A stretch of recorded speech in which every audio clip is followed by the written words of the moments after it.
சரி, உன்கிட்ட ஒரு 5 லட்சம் கொடுத்து உன் பிரச்சனை தீர்த்துட்டு நீ சந்தோஷமா இரு அப்படின்னு சொன்னா நீ இருப்ப நினைக்கிறியா? சத்தியமா இல்லடா. ஏன்னா உங்ககிட்ட எவ்வளோ காசு இருக்கோ அதுக்கு எக்ஸ்பென்சஸ் கண்டிப்பாக இருக்கும். நீ நினைக்கிற எங்கள் சம்பாதிக்கலாம் பெரிய பணக்காரங்க நிம்மதியாக இருப்பாங்கன்னு.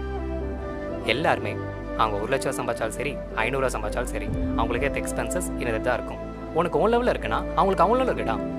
ஏய், இங்கே பாடுறா, இப்படி யோசிச்சு பாரு. இங்கே நிறைய பேருக்கு ஒரு நல்ல ஃபேமிலி இல்லைடா. அப்படியே ஃபேமிலி இருந்தாலும் ஏகப்பட்ட பிரச்சனை. அப்பா சரி கிடையாது, அது சரி கிடையாதுன்னு சொல்லிட்டு ஏதாவது ப்ராப்ளம் இருந்து தான் இருக்கும். ஆனால் உனக்கு அப்படி இல்லை. உன்னை வெல்கம் பண்ண உனக்கு ஒரு நல்ல ஃபேமிலி இருக்குது. நீ சாப்பிட்டியா இல்லையான்னு கவலைப்பட ஒருத்தவங்க இருக்காங்க. ஏய், உனக்கே தெரியும், இந்த உலகத்தில் இருக்க பாதி பேருக்கு ஆதரவு இல்லை, உறவு இல்லை, வீடு வாசல் இல்லை, மழையில வெயிலும் கஷ்டப்பட்டு வேலை செய்கிறாங்க. நம்மளோட அதிகமாக கஷ்டப்படுற ஃபேமிலிஸை நாமளே பார்த்துட்ருக்கோம். நிறைய பேர் நம்மக்கிட்டே கையேந்திருக்காங்க. நீ யோசிச்சு பாரு, நீ செலக்ட் பண்ணி போகிற அளவுக்கு உங்கள் ட்ரெஸ்ஸஸ் இருக்குது.